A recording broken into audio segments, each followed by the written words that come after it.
Hi everyone. I'm just waiting to see if anyone's going to join live. I've never really done one of these before, so I don't know how they work.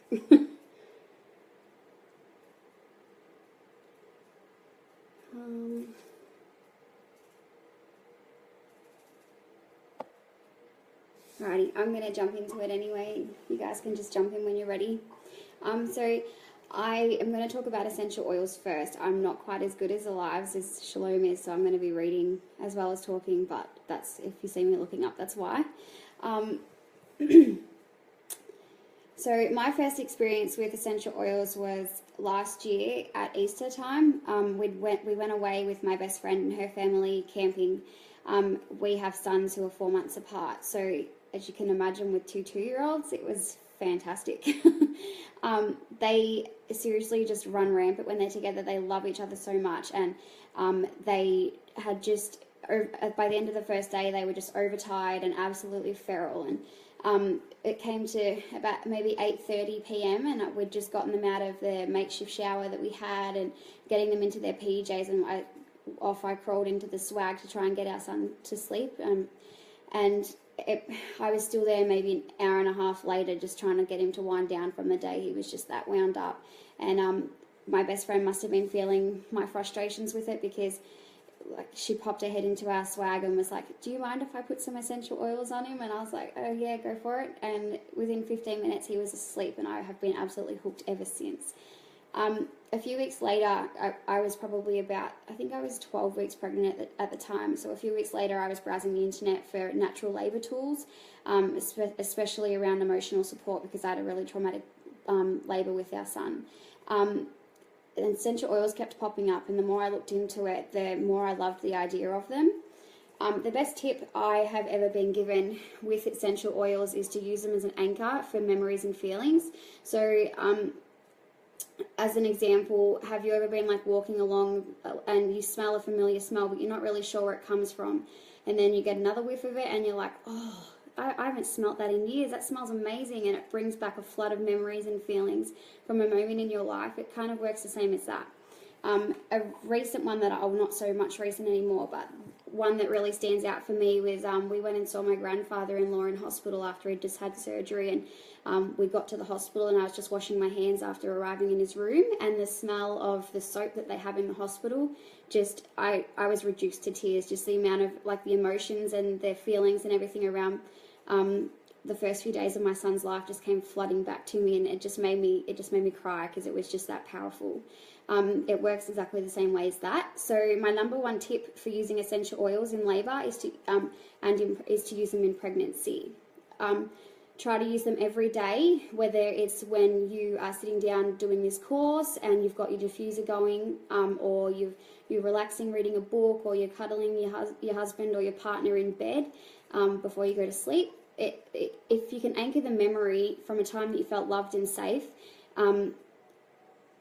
to a smell of a calming oil, you're one step ahead when you hop into that labour room, or especially if you're having a hospital birth, because your brain is just going to switch to that time and you will already feel at home in that room.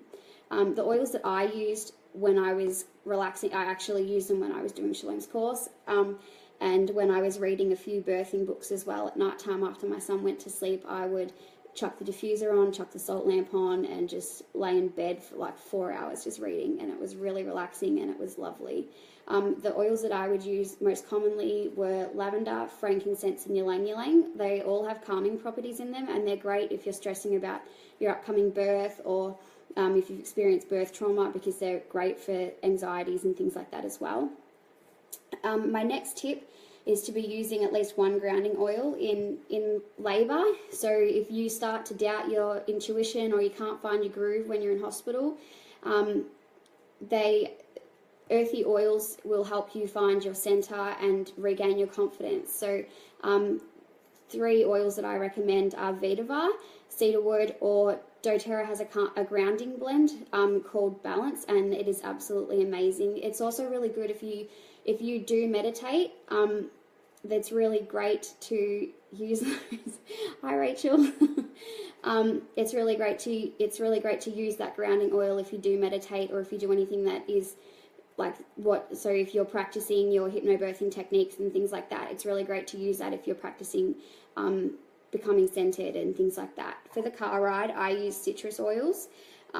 Citrus oils are a great distraction. They are really they have a really powerful scent to them, so they just grab your attention straight away. And I know I really struggled in the car getting a distraction from the contractions, because I couldn't move around while I was having a contraction in the car, obviously. So as soon as I could feel a contraction coming on, I would I had a face washer, and I'd grab the face washer.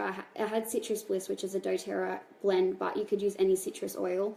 And I would just breathe that face washer from the moment the contraction started right till the end, and then I would relax, and then I would keep doing that. And it was a really great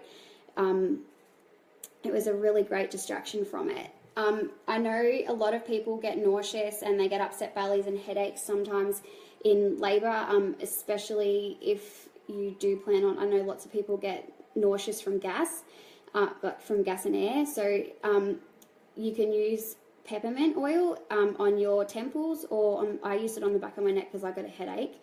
So I used it on my temples and on the back of my neck, but you can also just smell it out of the bottle or on a face washer as well. Basil is another oil that is really great for transition. I'm not really sure why. I've read it a lot. I'm going to take photos of the books and things that I've used for my reasonings as well. So, but yeah, in there it says that it's really great, and I read on a couple of blogs that it was really great too when I was looking into what oils to use for labour. If you are having a hospital birth, the most important one for me was using some sort of clary sage.